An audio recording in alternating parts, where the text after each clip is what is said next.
এক শিক্ষককে আটক করে প্রক্টরের কার্যালয়ে হস্তান্তর করেছেন চাকসু নেতারা।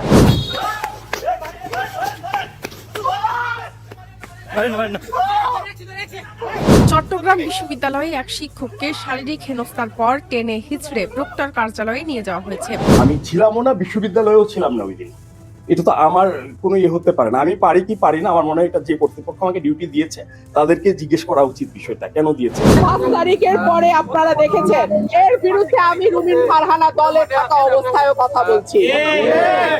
এই মুহূর্তে বাংলাদেশের রাজনীতিতে সবচেয়ে বেশি আলোচনায় চট্টগ্রাম বিশ্ববিদ্যালয়ের এক শিক্ষককে হেনস্থা করার বিষয়টি। 5ই আগস্টের পর থেকেই একের পর এক শিক্ষক ও মুক্তিযোদ্ধাদের হেনস্থার বিষয়টি আন্তর্জাতিক মিডিয়ার নজরে আসলেও এবার চট্টগ্রাম বিশ্ববিদ্যালয়ের এই বিষয়টি আবারও নতুন করে সাড়া ফেলেছে। এবার এই বিষয়টি নিয়ে মুখ খুলেছেন সাবেক বিএনপির নেত্রী ব্যারিস্টার রুমিন ফারহানা। প্রিয় দর্শক, বিস্তারিত জানুন প্রতিবেদনের বাকি অংশে।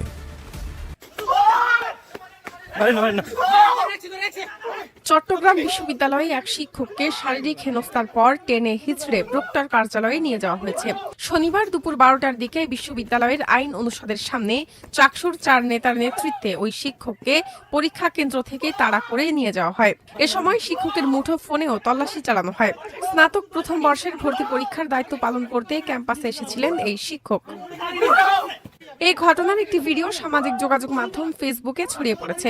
1 মিনিট 7 সেকেন্ডের ওই ভিডিওতে দেখা গেছে শিক্ষক হাসান মোহাম্মদকে কয়েকজন ছাত্র টেনে হিচড়ে নিয়ে যাচ্ছেন। এর মধ্যে একজনকে পেছন থেকে তাকে চেপে ধরতে দেখা যায়। সেখানে চাকসুর দপ্তর সম্পাদক আব্দুল্লাহ আল নোমান, পাঠাগার ও ক্যাফেটেরিয়া সম্পাদক মাসুম বিল্লাহ, আইন ও মানবাধিকার বিষয়ক সম্পাদক ফজলে রাব্বি ও নির্বাহী সদস্য সোহানুর রহমানকে দেখা গেছে। এ সময় শিক্ষক হাসান মোহাম্মদ চিৎকার করছিলেন। ওই অবস্থায় তাকে একটি অটোরিকশায় তুলে নিয়ে যাওয়া হয়। হেনস্থার শিকার ও শিক্ষক বিশ্ববিদ্যালয়ের আইন বিভাগের সহকারী অধ্যাপক। ক্যাম্পাসে তিনি আওয়ামী ও বামপন্থী শিক্ষকদের রাজনৈতিক সংগঠন হলুদ দলের একাংশের সঙ্গে যুক্ত। এছাড়া তিনি বিশ্ববিদ্যালয়ের সাবেক সহকারী প্রক্টর। প্রক্টর অফিসে অবরুদ্ধ অবস্থায় ঘটনার বিবরণ দিয়ে হাসান মোহাম্মদ বলেন, পরীক্ষার কেন্দ্রে দায়িত্ব পালন করার সময় তাকে পরিস্থিতি ভালো নয় বলে সতর্ক করেছেন কয়েকজন। এরপর তিনি কেন্দ্র থেকে বেরিয়ে আসেন। তখন চাকসু নেতারা চিৎকার চেঁচামেচি করলে তিনি ভয়ে দৌড় দেন। এরপরও তাকে ছেড়ে দেওয়া হয়নি এবং তার বিরুদ্ধে মব তৈরি করা হয়েছে। জানতে চাইলে চাকসুর আইন ও মানবাধিকার বিষয়ক সম্পাদক ফজলে রাব্বি ও দপ্তর সম্পাদক আব্দুল্লাহ আল নোমান শিক্ষককে হেনস্থার অভিযোগ অস্বীকার করেন। তারা বলেন, ওই শিক্ষকের বিরুদ্ধে তদন্ত চলছে। তিনি জুলাই গণ অভ্যুত্থানের সময় সরাসরি গণহত্যার সঙ্গে যুক্ত ছিলেন। তাদের উপস্থিতির খবর পেয়ে ওই শিক্ষক পালানোর চেষ্টা করেন। তখন তিনি একটি গাছের গুড়িতে আঘাত পেয়ে পড়ে যান। ওখানে ফুটেজ আছে, সাবজেক্টে দেখাও। আমি ছিলামও না, বিশ্ববিদ্যালয়েও ছিলাম না ওই দিন। এটা তো আমার কোনো হতে পারে না। আমি পারি কি পারি না, আমার মনে হয় এটা যে কর্তৃপক্ষ আমাকে ডিউটি দিয়েছে তাদেরকে জিজ্ঞেস করা উচিত বিষয়টা কেন দিয়েছে। আমি আজকে আইন অনুষদের গ্যালারি 1-এ ভর্তি পরীক্ষা ডিউটি দিচ্ছিলাম। তো ওই সময় ওখানে যারা শিক্ষকরা ছিলেন এবং স্টাফরা সবাই করতেছিলেন এবং ওইখানে ল ডিপার্টমেন্টের বাইরেও অন্যান্য ছিলেন, সবাই বলা বলি করছিলেন যে স্যার আপনি তাড়াতাড়ি বের হন, এখানে আপনি একটা মবের মুখে পড়তে পারেন। আমি আসলে আমার 6 বছরের ছোট বাচ্চাকে বাসায় রেখে আসছিলাম একটা হেল্পিং হ্যান্ডের জিম্মায়। জাস্ট আমি ভর্তি পরীক্ষা দিয়ে গিয়ে ওকে খাওয়াবো এবং আমার বাচ্চার কিছু আছে, সমস্যা আছে, ও অন্য কারো হাতে খায় না, বাবা বা মা ছাড়া। এবং যেহেতু ওর মার পোস্টিং রিসেন্টলি ঢাকায় হয়েছে, আমরা এখনো বাসা শিফট করতে পারি নাই, ওর স্কুল এখনো শিফট হয় নাই, আমাকেই করতে হচ্ছে। এবং আজকে আমার ফ্যামিলিতে একটা বড় অঘটন ঘটেছে। আমার আপন বড় চাচা উনি মারা গেছেন অল অফ এ সাডেন। আমি জাস্ট যখন ভর্তি পরীক্ষার হলে ঢুকতেছি তখন শুনলাম। এবং আমার আসলে এদিকে বাচ্চা একা, এই জন্য আমি যখন এটা শুনেছি আমি আর ওই মুহূর্তে আমার মনে হয়েছে আমি কি করব। তো এখানে যারা ছিলেন বললো যে চলে যাও।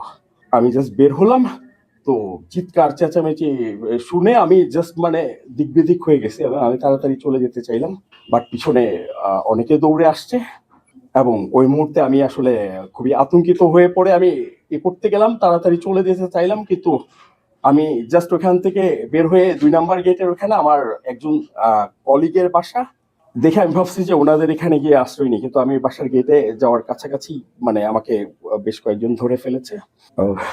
আমি আসলে ওই মুহূর্তে মানে প্যানিক অ্যাটাকের মতো একটা অবস্থা, আমি বুঝে উঠতে পারতেছিলাম না কি হচ্ছে। এরপরে আমাকে এখানে নিয়ে আসা হয়েছে, নিয়ে আসার পর আমাকে জোরে সপাট ধরা হয়েছে এবং আঘাত করা হয়নি, এটা ধরে নিয়ে আসছে। এটা ধরে নিয়ে আসা বলতে আমাকে যেভাবে ধরা হয়েছে আই ওয়াজ প্যানিকড, এবং এরপরে আমি আর কিছু করতে পারি না। এখানে এসে স্যারদেরকে দেখে আমি আস্তে আস্তে একটু ধাতস্থ হয়েছি, স্যালাইন খেলাম, করলাম, কিন্তু আমার এখনো মানে প্রচন্ড পেইন হচ্ছে, ব্যাক পেইন। এবং আপনার বিরুদ্ধে কোনো- ফার্স্ট অফ অল জুলাই অভ্যুত্থানের সময় আমার কোথাও কোনো ভূমিকাই ছিল না, আমি একদিনের জন্য বের হই না। কমেন্ট, রিপ্লাই, এই জিনিসগুলো অনেকগুলো জুলাইতে আমি কোথাও কোনো কমেন্ট রিপ্লাই কিচ্ছু করি নাই, এবং সেগুলো ফেক। এবং আমার আইডি হ্যাক হওয়ার পরে আমি সেটা জিডিও করেছি যথারীতি থানায়, এবং সেটার কপি তদন্ত কমিটি আমাকে যতবার ডেকেছে আমি এসেছি, এবং এটা এখনো তদন্তাধীন, অধিকতর তদন্ত চলছে। তো একটা মানুষকে, এটা তোমরা সবাই জানো, অভিযোগ আসতে পারে কিন্তু অভিযোগ প্রমাণ না হওয়া পর্যন্ত তাকে তো অপরাধী বলে নেয় না। এই ক্ষেত্রে আমি বলবো যে বিশ্ববিদ্যালয়ের রুলস অফ বিজনেসে স্যার এখানে আছেন, সহকারী প্রক্টরের কি একক কোনো ক্ষমতা আছে কাউকে আপনার ডেকে ধরে দেওয়া? ডিপার্টমেন্টের শিক্ষার্থী। এবং সেটা একটা বড় লেভেলের ভুল বুঝাবুঝি এবং ষড়যন্ত্র। আমাকে আমার তখনকার শিক্ষক, এখন যিনি রানিং ডিন মহোদয় আছেন, তিনি আমাকে বলেছিলেন যে এই ছেলেটা আমাদের বিপদে পড়েছে, তুমি দেখো কোনোভাবে হেল্প করা যায় কিনা। আমি জাস্ট এই রুম থেকে ওকে ডেকে ওইখানে নিয়ে গিয়েছিলাম, এবং অনেকে মনে করেছে এটা আমি দিয়েছি, এটা কেউ প্রুফ করতে পারবে না। ওর বিরুদ্ধে আমি কোর্টে সাক্ষীও দেই নাই, ওই মামলার বাদীও আমি না। আর যেটা বলা হয় বারবার 2 বছরের জন্য বহিষ্কার, আমি board of residence health and ডিসিপ্লিনের কোনো মেম্বার ছিলাম না, তখনকার রেকর্ড দেখো। মেম্বার ছিলেন তখনকার প্রক্টর মহোদয়, পদাধিকার বলে, এবং ওখানে আমার কোনো অবস্থানও ছিল না। এরা আমি যখন কাজ করেছি তখন এই বিশ্ববিদ্যালয়ের স্টুডেন্ট ছিল, এবং তাদের সাথে এগুলো স্বাভাবিক কমিউনিকেশন, আমি কোনো ধরনের নিষিদ্ধ কমিউনিকেশন করি নাই।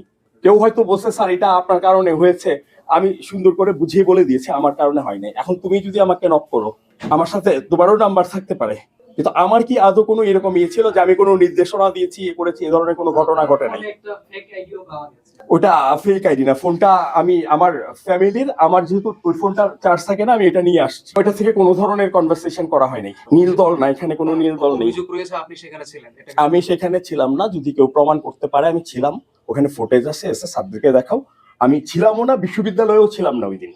এবং এটা আমি একেবারে চ্যালেঞ্জ করে বলছি যে ওই মৌন মিছিলে আমি ছিলাম, এটা প্রুফ করতে পারলে যে শাস্তি আমাকে দেওয়া হবে আমি মাথা দিই। আমি কোনো মৌন মিছিলেও ছিলাম না, কোনো ধরনের দাবি বিবৃতি কোনো কিছুতেই ছিলাম না, এবং পুরা জুলাই আন্দোলন নিয়ে আমার কোনো ধরনের কথাও নাই। আমার বিভাগের কতিপয় শিক্ষার্থী সবাই বয়কট করে নাই। যখন গণতদন্ত কমিশন ডেকেছে সেখানে 20 জনের বেশি স্টুডেন্টরা হাজির হয়নি। আমার বিভাগে তো প্রতি বেচে 125 জন করে স্টুডেন্ট পড়ে। রেজাল্টের ভয় দেখানো হয়েছে, এটা মুখে বললে কবে কখন কাকে ভয় দেখিয়েছি সেটা স্পেসিফিক হতে হবে, এটা তো বারোয়ারি অভিযোগ হলে হবে না।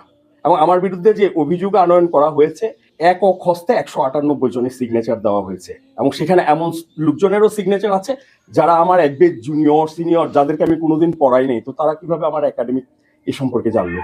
তো প্রিয় দর্শক, এতক্ষণ আমাদের সাথে থাকার জন্য আপনাদের অসংখ্য ধন্যবাদ। আর হ্যাঁ, চট্টগ্রাম বিশ্ববিদ্যালয়ের শিক্ষককে এমন হেনস্থা করতে দেখে আপনাদের কি মনে হয়? এই বিষয়টি নিয়ে আপনাদের বক্তব্য কি তা অবশ্যই আমাদের কমেন্ট করে জানাতে ভুলবেন না। আর হ্যাঁ, আপনি যদি আমাদের এই চ্যানেলে নতুন দর্শক হয়ে থাকেন তাহলে অবশ্যই চ্যানেলটি সাবস্ক্রাইব করে বেল বাটনটি অন করে রাখবেন। আজকের মতো এখানে বিদায় নিচ্ছি, দেখা হচ্ছে পরবর্তী কোনো একটি আপডেট নিয়ে। ভালো থাকবেন সবাই, ধন্যবাদ সবাইকে।